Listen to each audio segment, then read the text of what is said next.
SJC-12214, Commonwealth versus Gallett et al.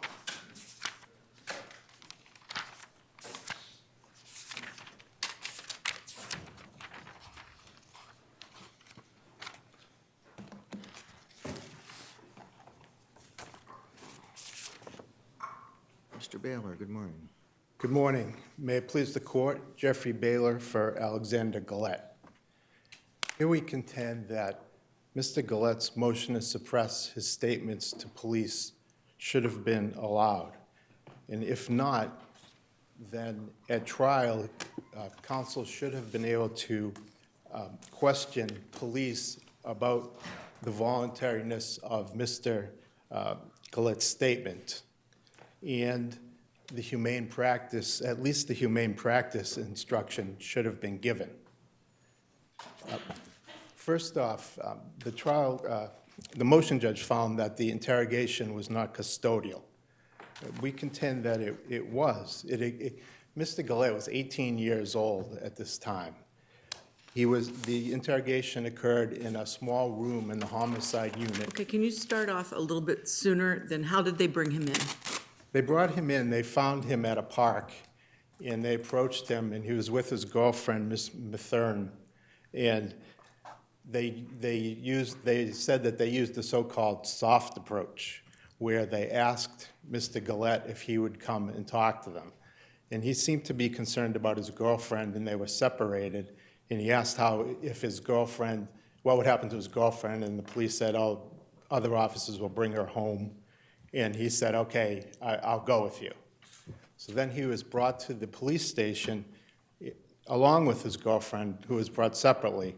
And while she was being interrogated by police, he was put in a room in the police station where he watched television. How long was he there? He was. Before the police came back? They met him at 7:20 in the park. They brought him to the police station, and the interrogation happened at 9:30. So I think it was about an hour or an hour and a half where he was alone in the police station. Then he was brought to this room in the homicide unit and questioned by two police officers. This wasn't sort of the casual conversation where police might be trying to get information. This was an interrogation. Among the questions, they were accusing him of this crime, saying he was at the scene and so on. Mr. Gallett would not have believed that he was just free to walk out of the room. And the interrogation ended with him being arrested. So I'll go. So let's assume for the moment that it was a custodial. He was given Miranda. He was given Miranda. So that moves us to the second point, that neither his waiver of Miranda or his statement was voluntary. Okay, but let's focus on the Miranda initially. What was wrong with the Miranda? At the hearing on the motion to suppress, Mr. Gallett introduced evidence from experts, one saying that he had an IQ of 82. Another saying that he did not understand the underlying meaning of Miranda. For example, that his silence wouldn't be used against him, or that he had the right to ask for an attorney and that questioning would stop. The motion judge seems to... Have we ever, I mean, I know the motion judge didn't agree with the expert, but have we ever required a conceptual understanding? And if we did, how would we possibly determine that without having expert testimony in every Miranda case? Well, I said the cases in my brief, which I'm sorry, because the Commonwealth bears the burden, so the Commonwealth bears the burden of proving beyond a reasonable doubt. So the Commonwealth burden is that the defendant not only knowingly and voluntarily waived it, but that he had a conceptual understanding of what if I can the maybe concepts are? Find the language, but I believe the language is that that a defendant must understand the import of the Miranda rules. What does that mean? To me, that means the underlying, what they mean.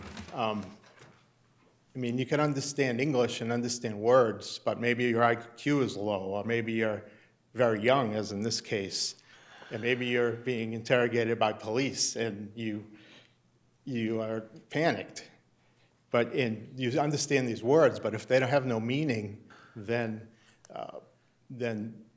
for Miranda purposes, it wasn't voluntary. But we live in a world in which, well, just by the, even if defendants have the same level of intelligence as the rest of us, the curve is going to be that probably 20 or 30% of the population is going to have an IQ at or about this level. It's not unusual in a case. Person's always under stress. After all, they've been questioned, and it's custodial. So how are we to do this? What does it really mean when you say he needs to appreciate the import of what he is doing? Well, I think import means the understanding of what the words mean. I mean, in this case, maybe it's a more questionable case if there's no experts, but here there was an expert that said that he didn't understand what the warnings meant. So to me, that means that he did not understand the import. I mean, if someone just says words to him and he doesn't know what they mean, I mean, I agree that the Commonwealth has the burden, and that's where it becomes sort of confusing in every case. But in this case, it was brought up and that he didn't understand the import of the Miranda warnings. So that his waiver of Miranda, well, wasn't voluntary, and there was the motion judge just basically said that. He said he understands the words. That's good enough. We're not going to go any further. Well, he's also enrolled in 11th grade in a college preparatory program. He's received decent grades in some of the classes. He's not, intoxicated or anything else. I mean, this would be a huge shift in our jurisprudence, wouldn't it? Well, I mean, the case cited in my brief does talk about import. Well, yeah, So I understand that, but there's nothing spectacular here. We've got hundreds of cases of people like him, don't we? I'm sorry. We have hundreds of cases of people like him, don't we? And we found the Miranda warnings adequate? Well, I would say that if there was hundreds of people, then they weren't voluntarily waiving Miranda either, because they weren't understanding, what the words were. Can I move you to the humane practice? Yes. So the judge evaluates it, but is it really a live issue in the case? Particularly, you're trying to get your client a second-degree murder conviction rather than first degree. We're not, and those statements are actually helpful. Well, Because they indicate a lack of planning, right? well, that's what was argued, but of course, that was argued because the statement was admitted. I mean, this is a case where the trial lawyer was just trying to make the best from admitted evidence. Cases from this court, like, I didn't cite in my brief, but Fallon, which is 423 Mass 92 at 95. Cases say that just because a trial lawyer tries to use the evidence that's admitted in a way most favorable to his client doesn't waive the preserved issues. So yes, that's what he argued, and maybe it was used to make it helpful to Mr. Gallett, but of course it would have been a totally different case if his confession didn't come in. And in terms of, well, I guess both arguments are interrelated, whether his statement was voluntary and whether humane practice was a live issue at trial. Can I ask you, the humane practice rule is a rule that is in our common law, correct? Right. What are we asking a jury to do? The concept of involuntariness for a confession is very complicated. DG and Batista, or more recent case in Commonwealth versus Monroe. How do we reasonably ask a jury to do this?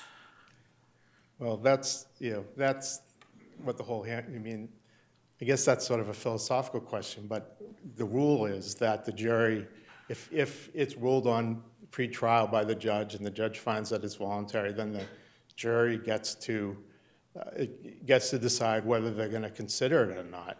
I mean, maybe, a jury thinks that some things that police did makes it involuntary just from being, someone in the community and who knows, how things are going. But that's the rule. I'm not very familiar with many cases that have discussed this issue that the chief asked you about. And it seems that it would be with the humane practice and the jury trying to evaluate that, it would have to be a live issue, meaning it would be something that the defense wants to argue to the jury, wouldn't Yes, it? yes. So was that the case here? Yeah, I mean, trial counsel tried every which way to make this a live issue. He filed the motion to suppress. Before trial started, he filed a motion asking for a humane practice voir dire, asking the trial judge, who was not the motion judge, to look at the issue again. He objected when the interrogation was played for the jury and asked for an instruction at that time. He asked for an instruction both verbally during the charge conference and in writing, and the judge wouldn't give it, always saying that this isn't the live issue.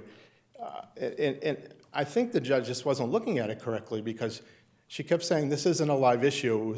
It was determined pre-trial on the motion to suppress, and that makes it not a live issue.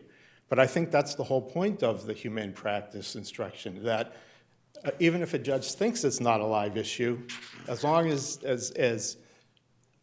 it's presented at the trial, then the jury gets to take a second look at it. And in this case, as I said, And I don't disagree with you that you've got a point that maybe the judge should have given that. I just don't understand how you're hurt. I mean, if you lose on the Miranda and the custody issue, the stuff is coming in. So there's no doubt it's coming in, and then it's helpful for you.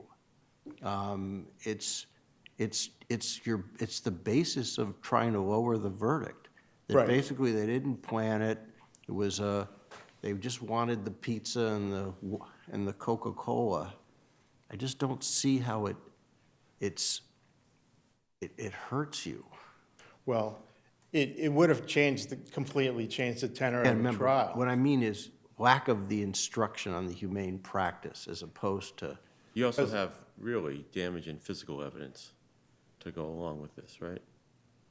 There is some physical evidence, but nothing, Well, the fingerprint on the pizza box. blocks? well, but that just shows that he was involved at some point with the pizza box, even if it's correct. Of course, the jury, and there Once- are two knives, right? Two knives are involved in this, right? right. Yeah. And there's proof that there two knives are used?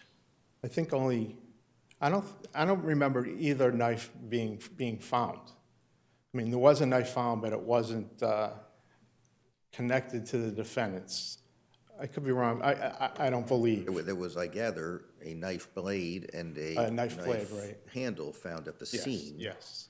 And at least your brother will say that with regard to Mr. St. Jean, that there was no evidence of two. I understand, that's what he's going to argue, but I guess we'll wait for him.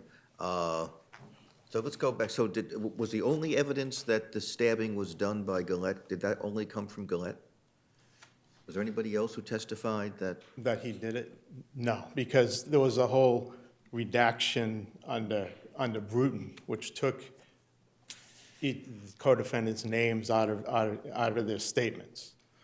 So the only testimony that Gallett was the stabber came from Gallett himself? Right. yes. And that was, he was concerned about his girlfriend, is that what Yes, I what mean- provoked the statement? Yes. For the admission? Yes, that was one of the main reasons we say that his statement wasn't voluntary, because he was being questioned, and police were telling him, well, I won't go through them because they're in my brief, but basically saying, you know, it's better to tell the truth so that an innocent person like your girlfriend isn't charged with this. And at that point, Mr. Gallett said, oh, what's happening to my girlfriend? And police said, oh, she's downstairs being charged with murder.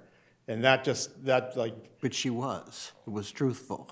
And she's there and right, involved. but, So but the it's first. not like they're making anything up. Right, but the first part is him saying, it's better to tell the truth so that, you know, basically that nothing happens to an innocent person like your girlfriend. So yeah, maybe she was downstairs being charged, but Mr. Gallett is led to believe that if he admits it, then she's gonna go free.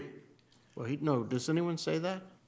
That's what they said, that it's better to tell the truth so innocent people like your girlfriend. I have the exact wording is in my brief, but that's basically what was said, that innocent people like your girlfriend won't be charged. And then he says, what's happened to my girlfriend? She's downstairs. And then he says, let's talk. She just watched, and then goes into his confession. So that we say that that's the.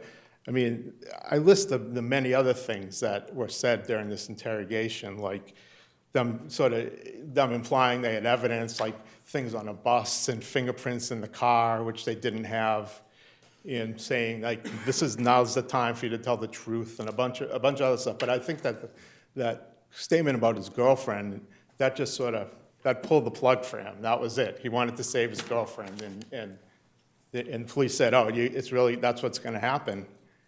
And that made it involuntary. And then when his statement was redacted, this wasn't played at trial, that part. So we contend that the judge at least should have let counsel question the police about this part of the statement to show that his statement wasn't voluntary.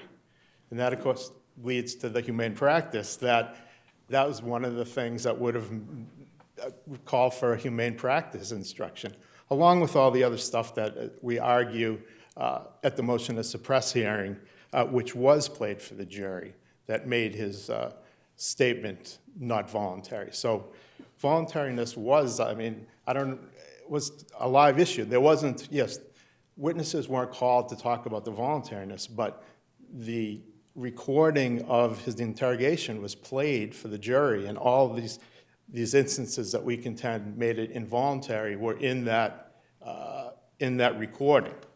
So that it was, the humane practice instruction needed to be given because all this questioning, which we say made it involuntary, was introduced, and trial counsel preserved it all over the place. And it seemed like the trial judge was just saying, well, it was decided by pre-trial, so now we know it's not voluntary, so that's all we have to do. And that just seems, if I'm interpreting it correctly, that's just wrong. That's not the rule. So help me to understand. Let us assume for the moment, and I have no clue whether this will be the outcome, that we determined that I think it was Judge Healy, did not err in finding it voluntary beyond a reasonable doubt, but that there should have been a humane practice instruction. How do we evaluate, what's the standard for prejudice? Is it harmless beyond a reasonable doubt? Is it simply prejudicial error? I believe it's prejudicial error. Okay, and so how do we evaluate that it's prejudicial error if we were to find that the judge was correct in his finding? So what is our analysis as to what the consequences? If this came out at the trial, if the statement was taken away from the jury saying you can't consider it, would that have made a difference? And clearly it would have. It was his admission. It went right to the heart of the case. What do you mean it would have made a difference? The judge who heard all this came to the view that it was voluntary. So how do we, what do you mean precisely when you say would it make a difference? By looking at the jury's consideration.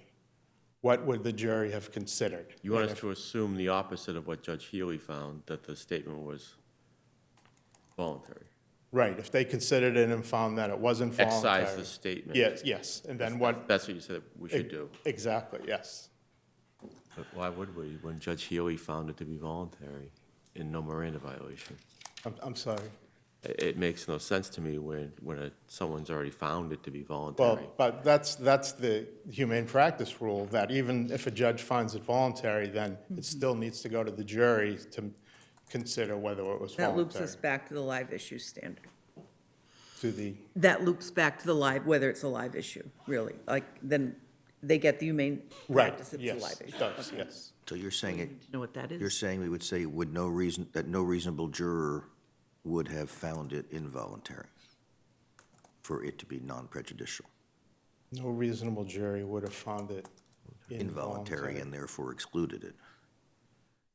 Well, it's just, it's a question of whether, yes, I mean, we don't know. I mean, that's for the jury, that's why it goes to the jury. It's not, you know, what their standard would be. The rule is that it needs to go to them. And it's up to the jury to decide whether they're going to consider it or not.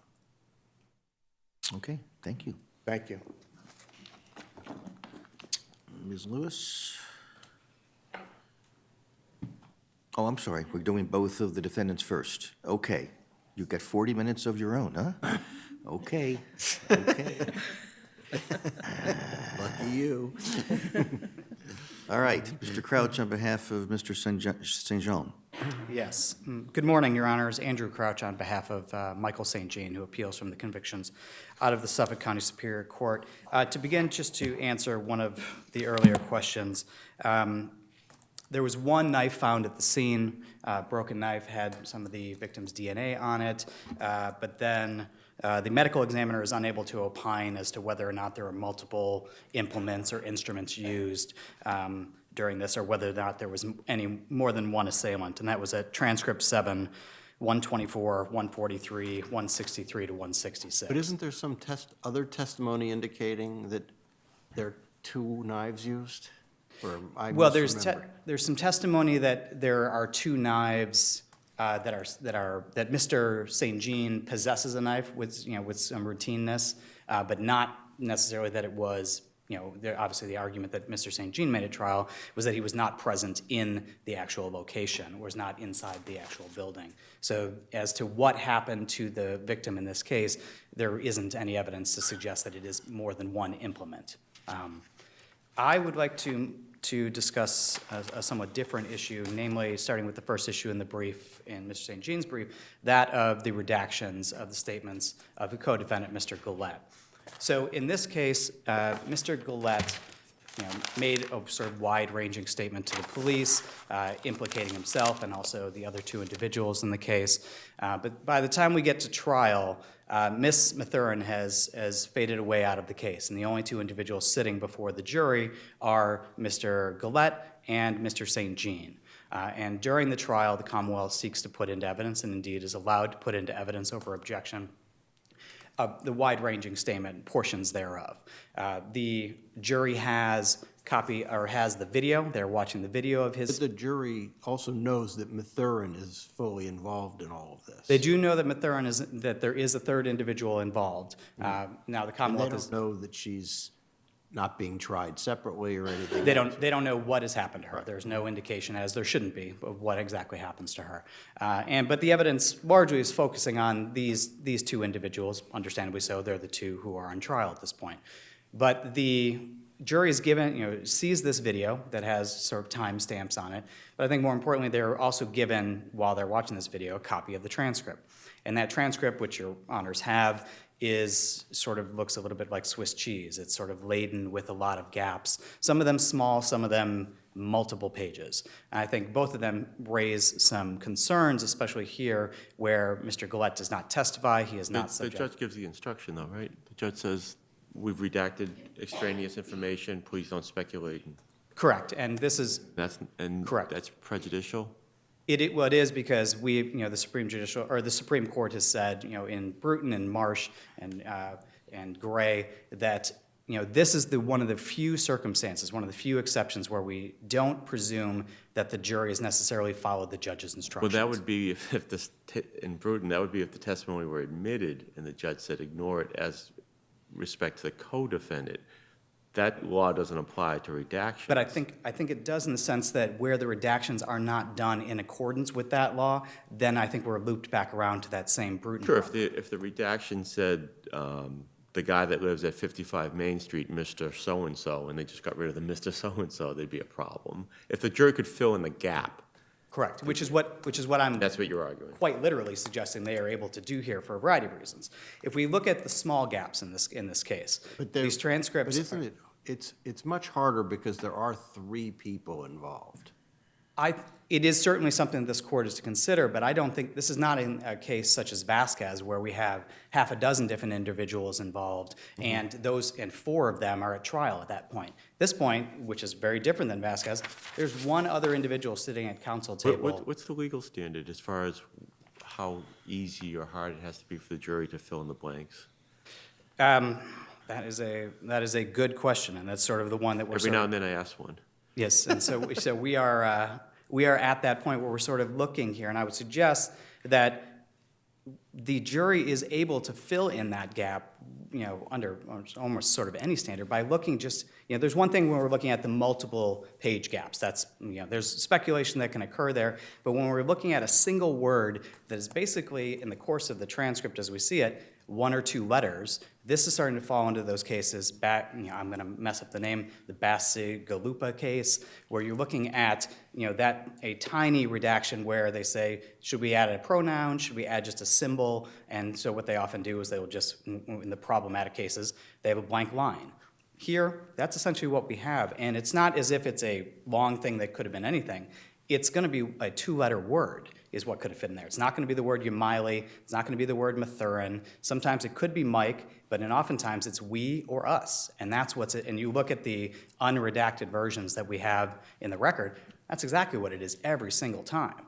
And so that is not not much of a leap that the jury has to make to realize that what we're talking about here is not some unknown third person, but it's the collective we of these individuals. And the evidence that we hear at trial is not really about Mathurin. It's about St. Jean, and what I would suggest the heart of this particular problem and where cross-examination and confrontation was necessary is putting Mr. St. Jean inside the apartment, which there's, as Your Honor noted earlier, there is a substantial amount of physical evidence in the case. There's DNA and fingerprint evidence, but when we look at that, even in the light in most favorable to the Commonwealth, that places Mr. St. Jean outside of the unit. And so the nature of his defense is that he is at no point inside the unit. He does not participate in the crime. He does not know that that's going to go on. But instead what happens is the jury gets this lengthy, hundreds of pages of transcripts with all these little we's. The little gaps, are they, we stabbed him, or are they, because there's no doubt your client is outside the building, that he helps them get in, or, there's a lot about your client being there. So if Mr. Gallant is saying, we, called the pizza place or whatever, I just don't know. Give me an example of something specific in this where your client is implicated in the murder as opposed to the, pizza event.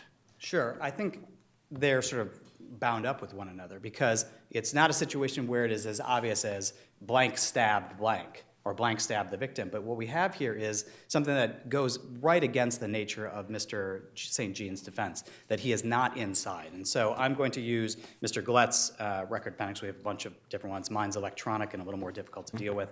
Mr. Gallett, his record appendix at 355, talks about blank were there for 3+ hours. And so they're talking about, they're on site, and we presume that, we're talking about we at that point, not in Mr. St. Jean's not presumably standing outside in the bulkhead for 3+ hours. That's placing him indoors. But read the exact blank was there. It doesn't say. How long, so it says. They don't okay, leave in we, right? So it says, okay, how long were you, short blank, in that house before this went down?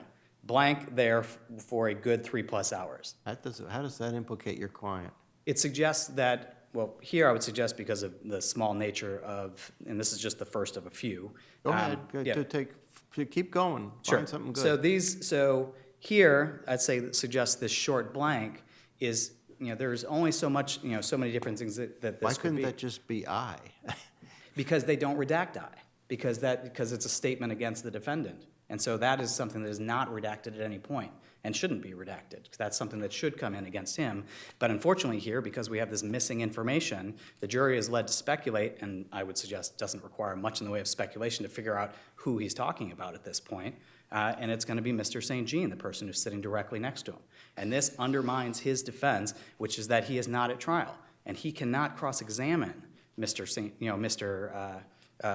Gallett, because Mr. Gallett is not testifying. And so this is the heart of the problem that we see, and I think it's a relatively straightforward one, but it goes to the heart of Mr. St. Jean's defense, especially in the absence.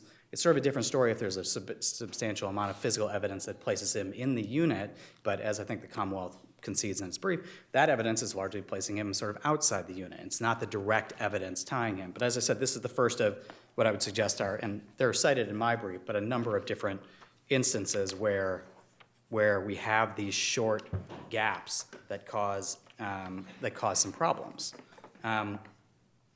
So then on 357 says, okay, all right, and you said the back door was locked, so you, small break, had to break it and then go in. Yeah.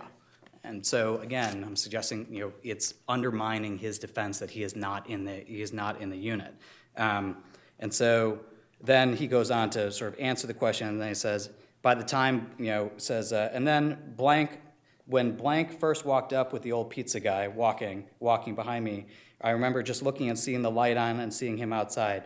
By the time blank were done, and this is another short two. And it couldn't be, you couldn't put Maturin in Well, I in think all of those at a spaces? minimum, it's going to be we. And then, as I suggested, I think it's not, other members where we're talking about 6 other people that it could be, or the other cases like Wilson where they're talking about, a dozen different people who are on the street. There are 2 people this could be. So One of them is not. your view is all our jurisprudence where we say you don't specifically identify should be distinguished, because in this case, there are only 3 people as opposed to more than I think it makes. 5 or I think something, I 5 think it or is more. distinguishable in the sense that, as I said, first of all, it's not one of those cases where we have all of these other When individuals. I go back and reread those cases, are there going to be some where there are only 3 or 2? I don't think so. And I think having gone through them, I think that this is a little bit of an in-between sort of case that we have here, especially where it is just the 2 of them at trial. What was the substance of the judge's instruction? Did she say specifically don't fill in the blanks, or did she say don't I speculate? don't have the direct instruction in front of me, but my memory was that it was reasonably standard, that it's not supposed to be used, against this, don't use any of the defendant, Mr. Gallett's statements against the other defendant, only to be used for him. And as I said, from, the cases such as Bruton and on the way down, that's problematic when it comes to this particular type of She constitutional must, I assume, and I remember reading the briefs, that she had given an instruction regarding the redactions as well. Like I said, I don't have that directly in front of me, so I can't address that, unfortunately, address that one particular point. But then, there's other ones I would suggest at page 360, and then again at 361, where they start talking. Have you done that I don't think you did that in your brief, did you identify? The pages are noted in the brief, and in my transcripts, they are referenced as record 72 to 74, 80, 84 to 89, 99 to 101, 106, 108 to 113. Okay. And they lay out what. It may be helpful, just as part of a 16L letter, for you to Certainly. essentially tell us, this is where I think the violation occurs. I'm happy to. And we'll give your sister the opportunity to Okay. demonstrate why it's not. But I mean, it's easier for us to be able to look concretely at the assertions understandable. you make and to do it in a single document as opposed Yes, to. and we have We could pull it out, but we got other things We have plenty to going do. on, And so- there's a variety of competing record appendices here, so we'll try to do it all in just sort of one, to sort of make that clear for the court. But this was a preserved error, so, again, the Commonwealth then is bearing, sort of bearing that burden. We're looking at it under that sort of harmless standard. And I would suggest, this is sort of powerful evidence. It is the co-defendant placing him inside, and despite the fact that there is, and we're acknowledging that, all of this other forensic evidence involved in the case, we're not sort of disclaiming that.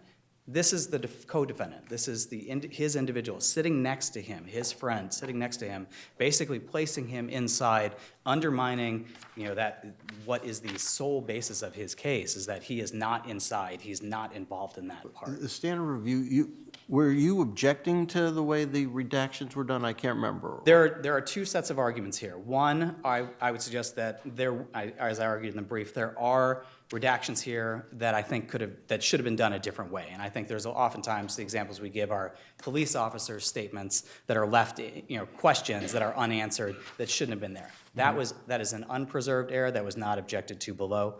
The error that we are discussing, that I think is the more primary error, is this gap error. And it was pretty, and I think the Commonwealth concedes this, understandably so. The defense counsel raised this at a number of different points, saying specifically, I have a problem with these gaps. These gaps are a problem. And so I would suggest that is indeed a preserved error for this Okay, court's review. in this 16L letter, it would be useful to know when you say something's objected to and when it's not. Okay. Okay, I so- believe the brief does, but I will certainly I'm more than happy to clarify those two particular issues. Okay, and again, by way of, in terms of clarification, there's a difference between saying there's a gap because the Mr. Gallett says I and blank. I understand that point. But are you saying the fact that you go from page 36 to page 40, that is error? I'm saying that I think it's a difficult thing, and I have not found a lot of case law on this, but I think there is a problem there because they are left. All of these. We have timestamps, and that's understandable when you have timestamps on videos that they're going to show you brief clips of what they want to show you. It sort of reads differently, I think, when you have the transcript and you see these questions or you see it sort of highlighted and jumbled like it is. It's not anything I can put my finger on in terms of case law, but it looks problematic that the jury has Should this. there have been a motion to sever? There was a motion to There sever. was. There was a motion to sever. It was done on the first day of trial. That's a little late, though, isn't it? I acknowledge it could have been done, certainly could have been done sooner. And sort of, it's for a variety of different reasons, but it was one that was made, and then this argument, like I said, was preserved in both the different ways that I'm talking about for the small and sort of the larger redactions. But there has to be a better way to do this than to just sort of provide that jury with just, Swiss cheese large gaps, to just leave them to speculate, as opposed to, I guess the difference is this. It's the difference between the Commonwealth deciding which sections to show, which is its right, and showing the whole length of what this could have been. When we have timestamps on a video, maybe it's that they took a break for lunch. Maybe they had to go to the bathroom. Here, we know that there was all sorts of information that the jury is not getting. That can only run around in their heads. I think that in itself is a problem. I think the bigger problem is the specific lines that Mr. Gallett is stating, and those little tiny redactions that we get out of them that can only by implication or necessarily implicate Mr. St. Jean. Just the Swiss cheese problem is at some level inherent in Bruton. It sort of is, but I think here it's sort of manifest, and we can sort of see very obviously in a several hundred-page statement where the jurors' minds might wander and move to speculate, and where we have specific parts that would necessarily implicate Mr. St. Jean. I think that becomes maybe another problem because there's this whole other thing that the jury is now thinking, well, what else are they leaving out from us? What else don't we know?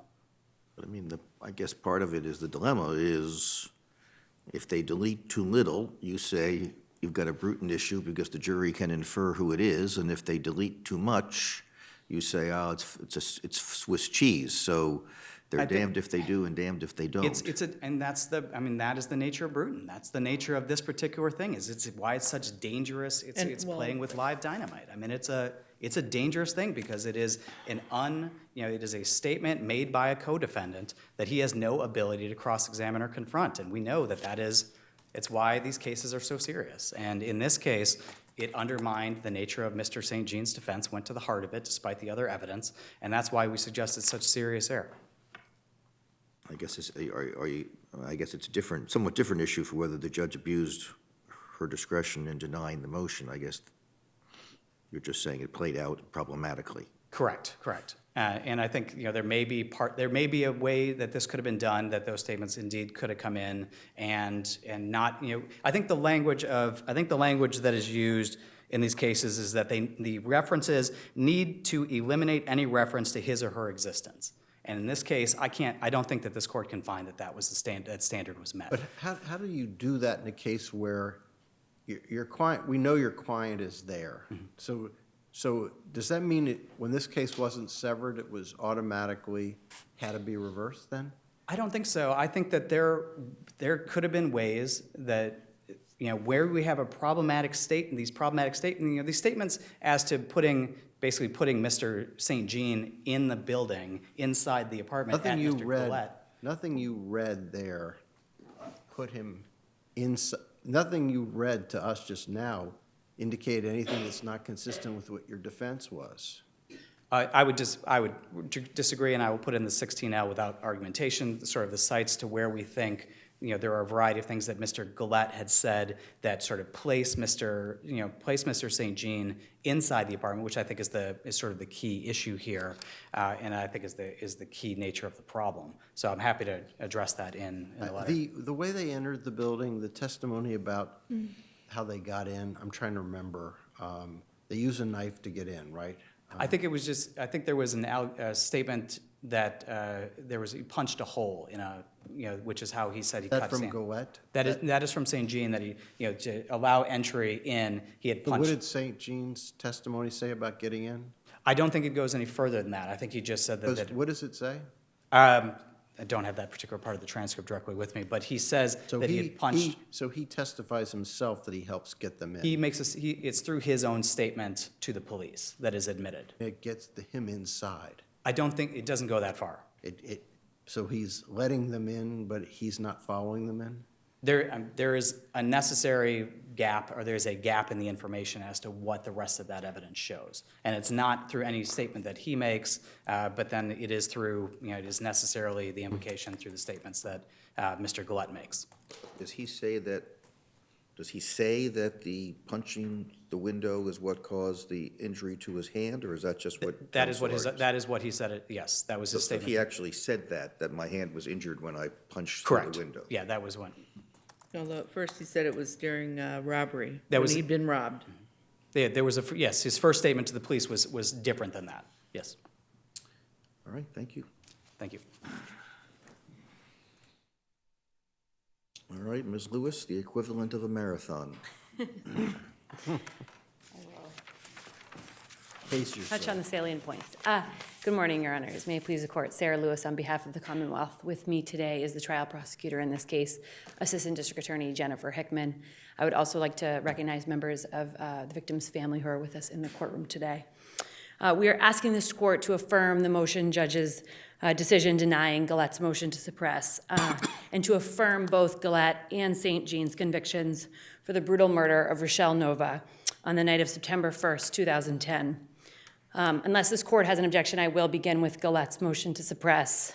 Judge Healy, properly denied the motion in this case, finding that Gallett was not in custody. And even if he was, Miranda warnings were properly given, voluntarily waived, and the statements themselves were voluntary. Can you, because I had the most trouble, and I will let you go backwards, but I had the most trouble with why the judge didn't give the voluntariness, the humane practice instruction. It just seemed odd to me, because we do have, he confesses right after they bring up the girlfriend, and that does sort of fit within some of our case law where, you cave because of your family pressure. So I just address that. I have a little trouble with that part of what he did. So I think there are two parts to your question. I think Right. one part goes to whether there was any coercion with respect to the mentioning of the girlfriend. And I think then also whether that potentially rendered the statement involuntary and the instruction should have been given. Right, To the- meaning it rises to the level where he gets the humane practice instruction. Right. Because the judge has to make, there's a two-step inquiry, right? Whether it's a live issue at all.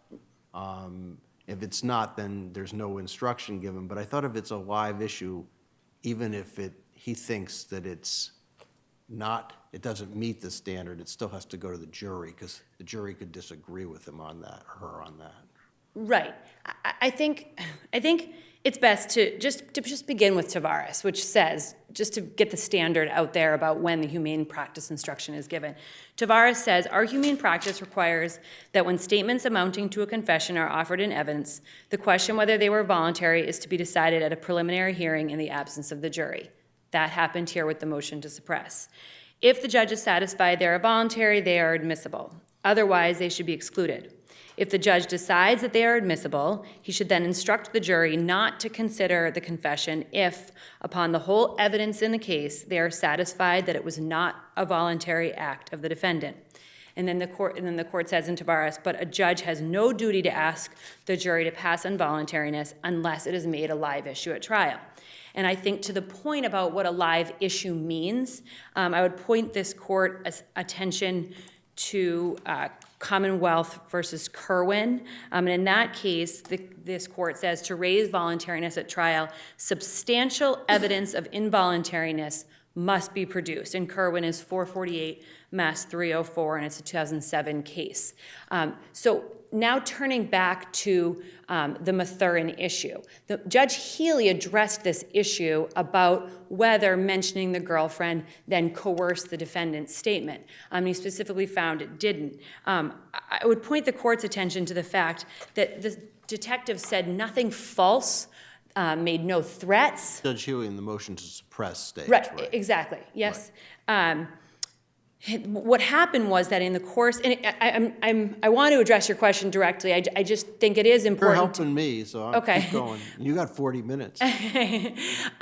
So what happened at the motion, excuse me, during the interview, is what the detective said is, in the course of explaining why a person might tell the truth, the detective said that they may do so because they don't, quote, want to get someone else in trouble that doesn't have anything to do with it. For example, your girlfriend. That is a permissible statement. There was no threat there, no coercion, no psychological coercion. And then when Gallett said, Little misleading, right? When they're arresting her and about to prosecute her for first-degree murder, they don't think she's innocent of anything. They think she's, real guilty. right, and they did not mislead in any way, because then when Gallett said, what's happening to my, The comment about innocent, they did not, I never, read it. You just used language just now. If someone innocent, like your girlfriend, it right? may be because you don't want to get someone else in trouble that didn't have anything to do with it. Keep reading. For example, your girlfriend. Right. Then, Keep reading. I'm not reading from the exact, Oh, okay, you're reading. I'm reading from my own outline, but I will, Okay. I can get the exact quote. Yeah. It is, I just, I understand this may not be So- a winner. No. I'm just trying to get the sense whether it's live enough to get to the jury. right, and I do think it's important to go through exactly what, Read the exact statement that the yep, cop. I this mean, is page 85 of Gallett's record appendix. Mm-hmm. So the detectives say, absolutely, that's the difference. They're discussing about why someone might tell the truth. That's the difference. That's why people come in here and tell the truth. They come in here to tell the truth because maybe, number one, they don't want to get someone else in trouble that didn't have anything to do with it. For example, your girlfriend. Okay, but that statement right there is, I mean, that may be, that's not what they're really thinking. They're they're encouraging him, but they don't think his girlfriend's that statement, right? Well- They're downstairs charging her with murder. Right, and I think that's why the next part is particularly important, and because when Gallett says after that, "What's happening to my girlfriend?" they correctly and truthfully inform him of the charges she faced. They never say, that if you don't tell the truth, we will charge her, or if you stay silent about this, something will happen to her and you'll never see her again. And I'm pulling from other cases like Monroe and Hunt. Don't they do the following? They say, we're charging her with murder, but putting out the suggestion that she may be innocent if you tell the truth. Isn't that what they're doing there? No, I don't think so. I think that even if there is an implication that if you tell the truth and she wasn't involved, then she might be charged. There might be that implication, but I would point this court's attention to Commonwealth. Again, I'm not saying they're doing anything improper, but they're they're pressuring with that ambiguity. And does that get you a humane practice? I'm just asking, does it get you a Right. humane practice Well, instruction? and to the humane practice point, I think it doesn't because all of that's redacted. So at trial, that portion is redacted. And I think it's just important to talk about what actually came in at the motion to suppress to discuss why it wasn't coercive, because I disagree with Your Honor's interpretation respectfully. And I would point the court's I'm not saying attention. it's coercive. I'm just saying, if you interpret it in the light, I don't know how we do these, whether we interpret it in the light most favorable to the defendant. I'm not sure. Normally, when we talk about instructions, we put it in the light most favorable to the defendant. I just don't know if we do that in this context. Right, so I think turning more directly to what happened at trial and stepping away from the motion to suppress was that this wasn't made a live issue, and I would specifically urge the court to look at what Gallett's counsel proffered when he attempted to get this questioning in through Detective Benton. What happened was he said, defense counsel asked Detective Benton, through whom the statement was introduced, whether it's fair to say that Detective Black talked to Mr. Gallett about Miss Mathurin. At that point, the Commonwealth objected. And during sidebar, the defense counsel said, this actually goes to my humane practice motion that has been denied. And he proffers, there comes a point in Gallett's interview when they discuss Miss Mathurin, at which point Gallett's whole demeanor changes and he begins to tell a story. And he says, to the extent that it suggests any pressure, to the extent it influenced him, all I'm asking is, did they have a conversation about her and did things change at that point? If that's all he's trying to get in and all of the other questions surrounding it are redacted, it's completely speculative for the jury to receive that. That doesn't put voluntariness before, doesn't make it a live issue. Certainly doesn't rise to what Curran said, which is substantial evidence of involuntariness must be produced in order to make voluntariness a live issue at trial. But that's, I mean, this whole thing, the whole humane practice concept is very strange because Judge Healy had before him the entirety of the transcript. So let's assume for the sake of argument that Judge Healy's decision was warranted. The humane practice instruction says even if the judge says it comes in, the jury gets a chance. Each individual juror gets a chance to evaluate it. But now we have each individual juror evaluating it based on a redacted transcript. Yes, and We're asking a jury to do something that we would never have had permitted Judge Healy to look at only a redacted transcript. If we had done so, we would find that to be error because you redacted the part that Judge Kafker, I think, appropriately notes is the statement that triggered the confession.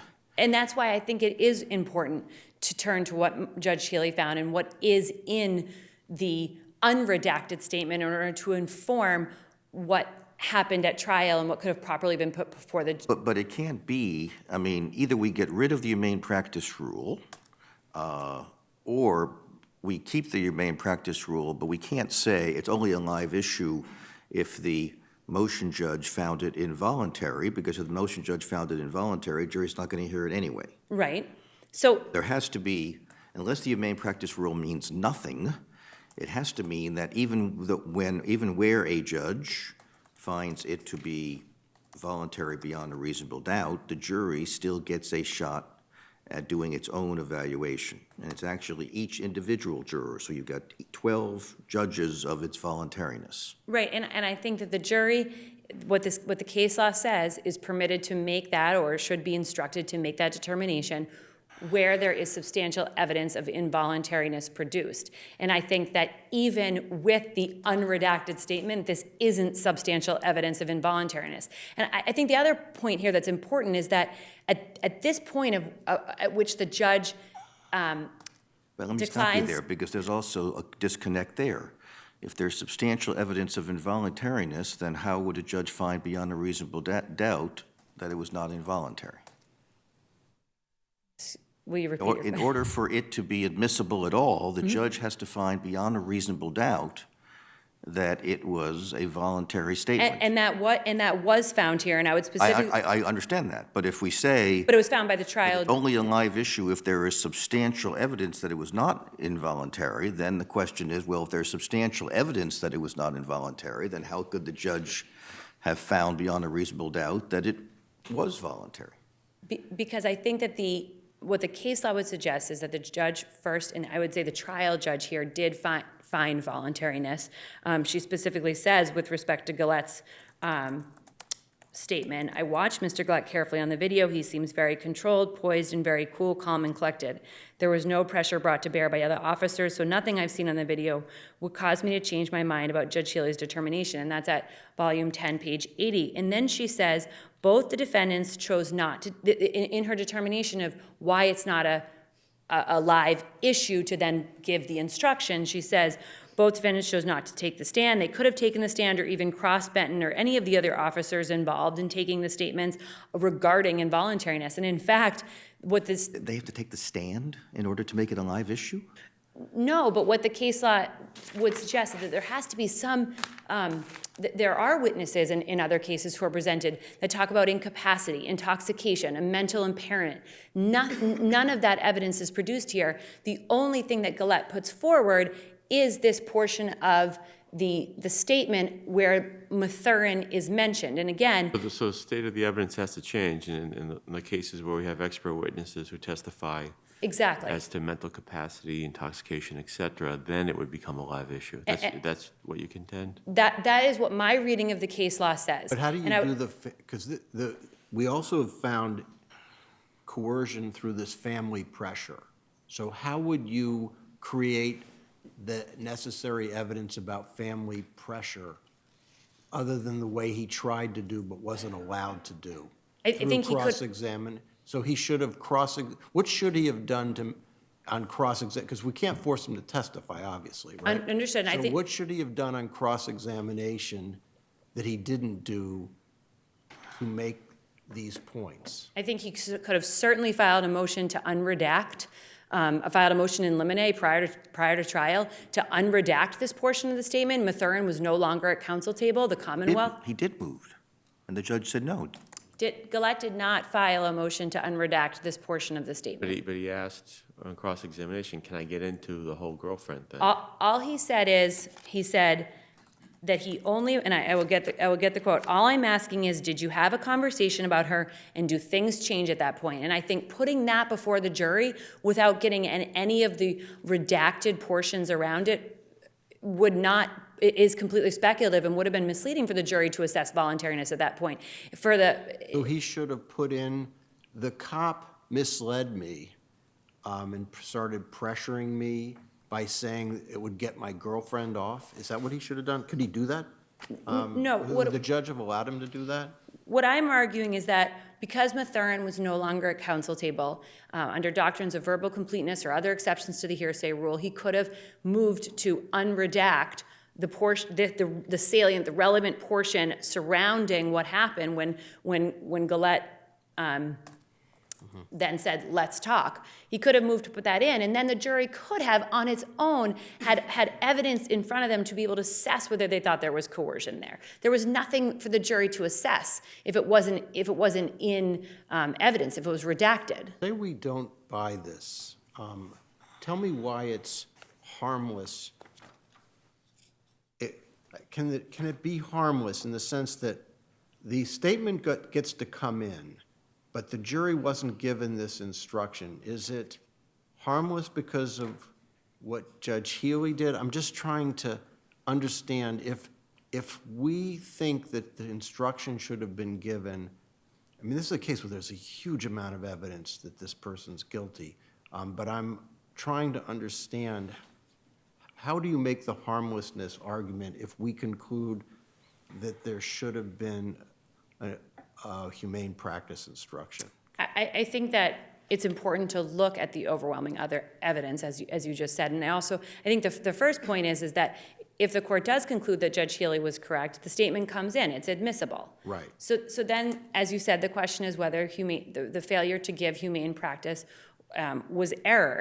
And I think often in these cases, the statement is the absolute linchpin of the case, and that's just not what happened here.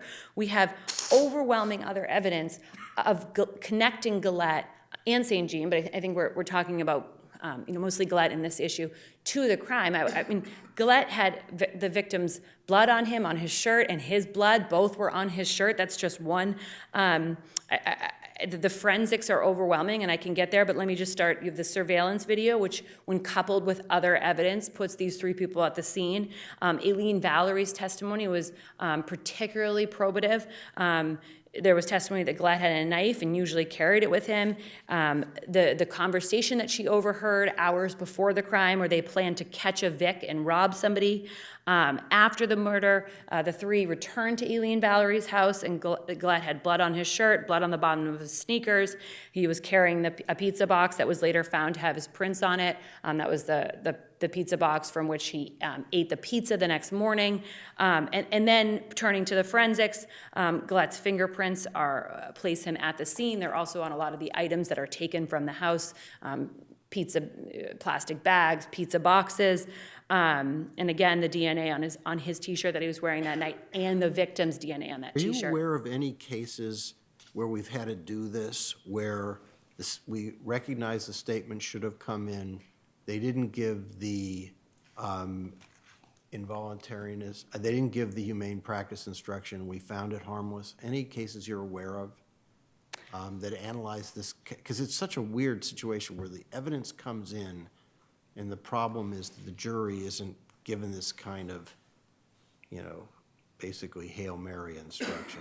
I have not found a case where the court has determined that it was harmless because the court says that the statement was so overwhelming, or the case rose and fall in the statement. I just think that this case is distinguishable. But I would just like to go back and reiterate that nothing before if you have the statement in, it's admissible. Nothing before the judge put voluntariness at issue.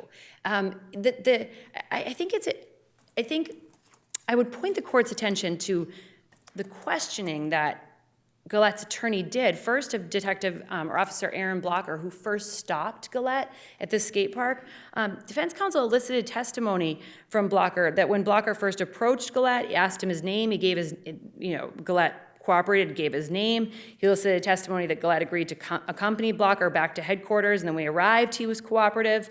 Elicited testimony from Blocker that at the skate park, Gallett had expressed concern about Mathern getting a ride home and making it home safely. Then you turn to Detective Benton, and Gallett's attorney crosses him, elicits testimony before we get to the issue about Mathern, that the detectives were sitting fairly close to Gallett, were able to ask him all the questions they wanted to ask.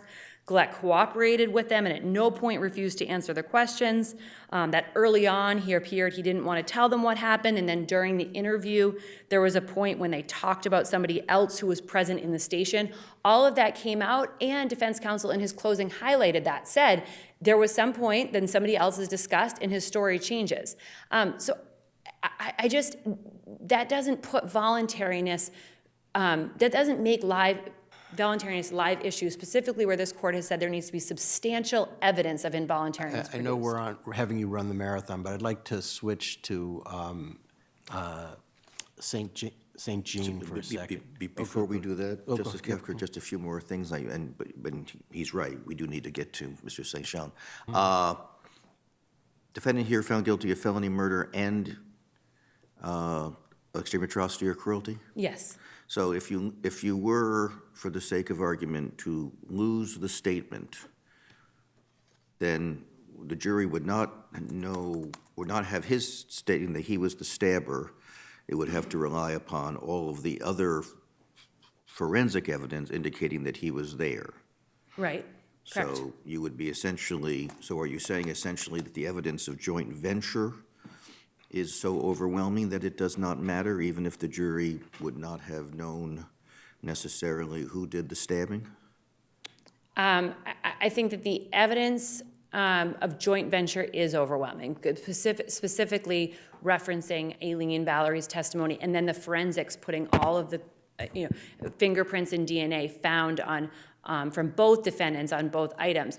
I think that the question would then be, and I haven't honestly thought about this in this way, but would be whether Gallett knew that St. Jean was armed, if there was evidence of that with respect to the felony murder only. And I would have to consider that more closely, but you would still have the extreme atrocity and cruelty. Does that All right. answer your Honor's question? I'm just trying to think, was there forensic evidence that he was, I guess there was blood on his clothes, on Gallett's clothes? Yes, victims and the defendants and Gallett's blood were both on his shirt. Okay, so there was evidence that the blood of the defendant was on, blood of the victim was on his clothing. And I would also point out that there was evidence that there was blood of the victim's clothing on St. Jean's pants that he was wearing that night. And St. Jean's DNA was in the house. St. Jean's DNA was on the exterior of the house. Exterior of the house. Yes. All right, but there were, you also, okay, go ahead. Sorry. There was also the victim's DNA on the bottom of the shoes that both defendants were wearing, and then footprint impressions from both shoes inside the house. I didn't mean to interrupt you, Justice Ivor. I just wanted to. No, add no, that and I'm clarification. just getting focused on it for a moment on the evidence that St. Jean was in the house.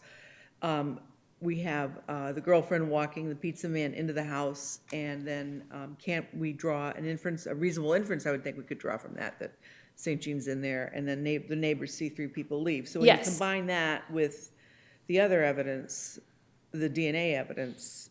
There's overwhelming. And I actually, as you were mentioning that, I did think about, Aileen's testimony was that in terms of the knife and sharing knowledge for the purposes of the armed robbery, Aileen testified that St. Jean always carried a knife on him, and Gallett did too, and he often had it on him. So, I think that would be probative also of whether they knew that there was, when they left Aileen's that night, knew that each other were armed, or at least if Gallett's statement is thrown out that he had one of the knives, that he knew that St. Jean was armed. I think that could be probative of that. Okay, let's turn back to Justice Kafker's questions about St. Jean. Yeah, so the Bruton issue, it does seem hard to, given there are only 3 people involved, and I understand our cases say that if you don't specifically identify somebody, but are those cases involving so few defendants? Are they? Because there's so much, the statement is so lengthy and damning. So how do we do that? I was thinking about that as you were having a discussion with my brother. I haven't documented the cases and how many people are involved when they say that there's more than one. So I rely on Vasquez, but I do understand that there is more than 3 people in that case. But I think it's a distinction without a difference. You have more than 3 people here, and there's overwhelming evidence and argument of that. I mean, the Commonwealth reiterated in its, I believe its first paragraph of its closing argument, there are 3 people who committed this crime. So I think whether it's 3, 4, or 5, there are more than 2 here. And you know that because of the surveillance video and because of the forensics. And I think that's really important to keep in mind. I also think that it is important for the court to look at, and once there potentially will be supplemental letter of the statements, because in just perusing it again, I mean, Gallett says on page 333 of his record appendix, I hit him in his neck. That old man had fright, like the old man was yelling in Spanish. And there's a lot of I's, and I think those I's are important because he's taking direct responsibility for it. Yes, there are redactions, but this court has said that those redactions are necessary.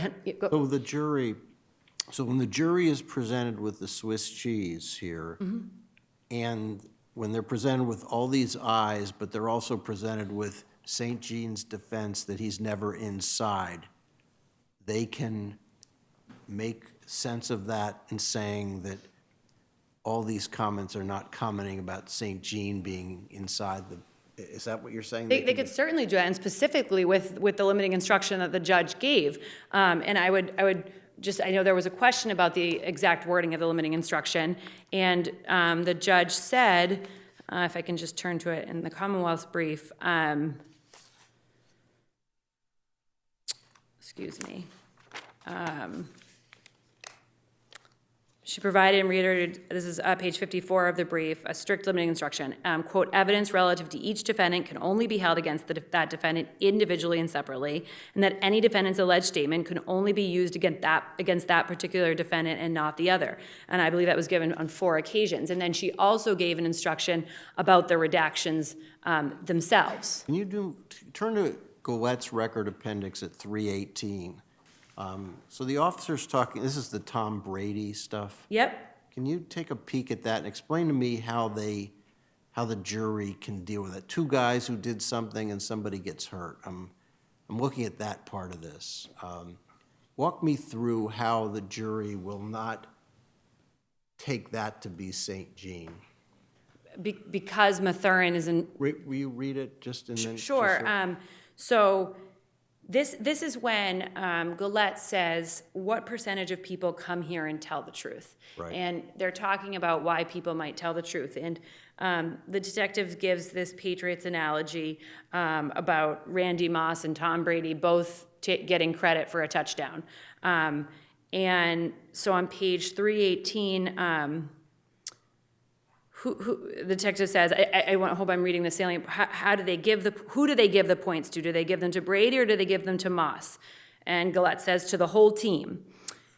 Oh, they give them to the whole team, exactly, because both of them were part of it, right?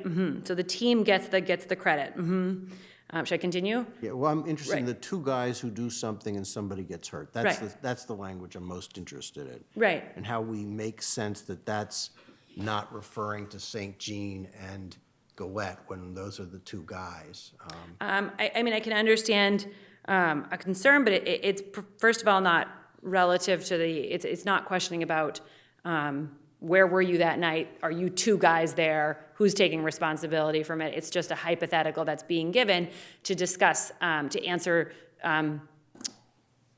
Gallett's question about why people might tell the truth. Also, I just think because there are 3 people, and I understand that Mathurin is a female, it does change the calculus here. So I just don't think it can be prejudicial. And I also. I mean, it's just difficult for the jury to do this, right? Because the jury is only dealing with these 2 people. It's about the 2 of them. We don't have the case severed. By the way, when they made the request to sever, did the judge say too late? Or did he?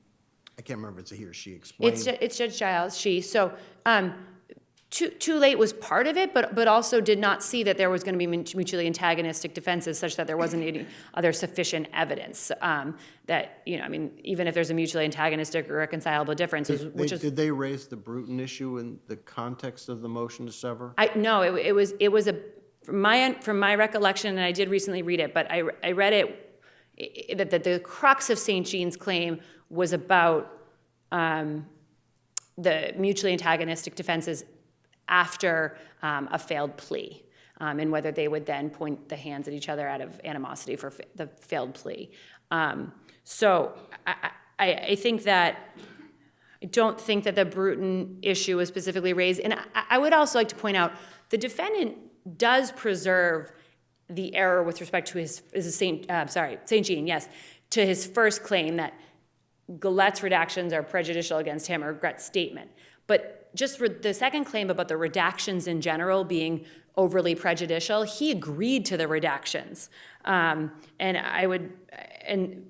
when he filed a motion in limine prior to trial to cross-examine Detective Benton on certain parts that had been redacted and to get them in through Benton, he said, I agree with the redactions, I just want to get some certain information in through Benton. So I think that's waived. I would also just, Just to make sure I understand that, so this whole Swiss cheese argument that we're getting today is not made. There's no objections to any of the particular redactions. So what is preserved then? What's preserved is what? he preserved the issue, he objected to the omission of his statement at trial, and so that would be preserved. Right. But in terms of to the Swiss cheese redactions, he said, I agree with the redactions in the statements. That's my reading of the record, and the agreement that I'm pointing to is, I'll give you this would be in the motion in limine. So again, so he agrees, he objects to the omission of his statement in total, but he doesn't object to the carving out of any of this. No, on September 3rd, which is the motion in limine hearing, page 32 to 33, during argument on a motion in limine to cross-examine Detective Benton, St. Jean's counsel says in relevant part, I'm not seeking to try to open the statement and try to cut and paste in. I think it's too difficult to do. I agree with the Commonwealth's redactions. He was just seeking to elicit some testimony, particularly the point about St. Jean eventually admitting to being at 742 Hyde Park Avenue. He wanted to get that in through Detective Benton that had been redacted. I would also just point out that the defendants don't suggest an alternative here. And I would like to begin by saying that... The alternative is severance. Right, and the defendant, St. Jean, does not argue that the cases should have been severed. He didn't appeal from the denial of his motion to sever. And doesn't suggest that should be the case here, or, like I said, argue an alternative. In this court's opinion in Rivera, 464, Mass 56, the court said, certainly, where one defendant gives an account of his and a co-venturer's commission of a crime, it would be a rare case where the process of redaction did not leave behind some peculiar language and awkward transitions. The law is clear, however, that inferential incrimination can be properly cured by a limiting instruction, even in cases where the inference is more inculpatory than here. And I think that's important to note here. This is what we're left with. I think it was most beneficial to the defendants, and I say that because particularly where St. Jean benefited from Gallett's statement.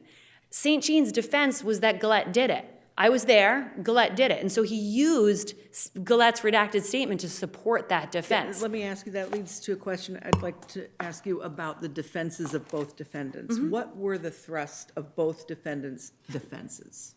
The thrust was St. Jean said, I was there, but I didn't do it. I didn't steal anything. I got in the car, but I didn't have an intent to permanently deprive, and therefore I should be acquitted of all charges. And that's the thrust. And I do lay it out a little bit more eloquently in my brief. The thrust of Gallett's statement, our defense has been discussed, which was I admitted to this crime in my statement, but it's second-degree murder. There was no evidence of planning, premeditation, and That argued to the was that it was what argued to the jury, and too? also mitigation from age. He did argue, this is it was somewhat of a sympathetic. That argued to the jury also. Yes, Mitigation of age. Yes, he said this is an 18-year-old guy. Not only was he 18 years at the time, Mathurin was 17, St. Jean was 20. They certainly could not have had the intent, and specifically with respect to Gallett, to commit first-degree murder here. And therefore, this jury, this is what the closing was in summary, should find him guilty of second-degree murder. And I think that's honestly what, in many ways, the best that Gallett could have argued for with the overwhelming evidence that was in this case and what, the Commonwealth would say was a properly admitted statement. And did But of Gallett course, offer- even without, sorry, excuse me. Did Gallett offer any expert testimony on behalf of his claim of youth and foolishness? He did not, and I think that that's also a good point with respect to the voluntariness not being a live issue at trial. He could have certainly called an expert And testimony. voluntariness at a live issue at trial, my memory is that it's not got anything really to do with the motion to suppress. It's more that the defense is going to have to raise this in front of the judge or in front of the jury at the trial. Yes. Issues specific to voluntariness. Yes. Correct? Yes, and I think that Justice Scott made that point too. It needs to be new evidence. It's not just pointing back to the motion to suppress. That's the preliminary hearing that needs to be had.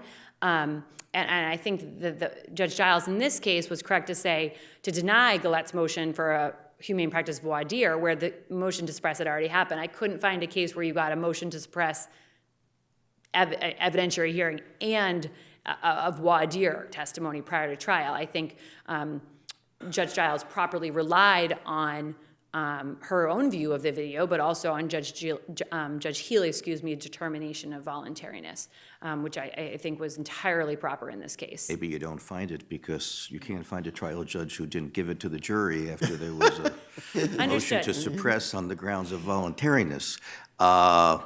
You're not saying that there has to be new evidence apart from what was presented at the motion hearing in order to make it a live issue? No, but just that there is evidence presented at trial, and I think that that's for good reason. I mean, I think you were raising a point earlier with my brother, Chief Justice, that how would the jury assess this? I mean, it's a complicated issue, voluntariness. But I think if there's evidence before that jury about why there might have been a coercion or some form of mental impairment, whether it's intoxication or psychological impairment, mental impairment to that extent, then the jury can assess it. Here, the jury didn't have anything, and I think extrapolating from that, here, the jury had this redacted statement without any information about why there might be this psychological pressure placed on Gallett, and then he decided to talk. I would say that there wasn't any pressure and coercion improper, and it would have been speculative also for the jury to have heard that. Does the defense, Gallett is not arguing innocence. He's arguing only second-degree murder. Does that also figure into the prejudice analysis on the failure to give the humane practice instruction?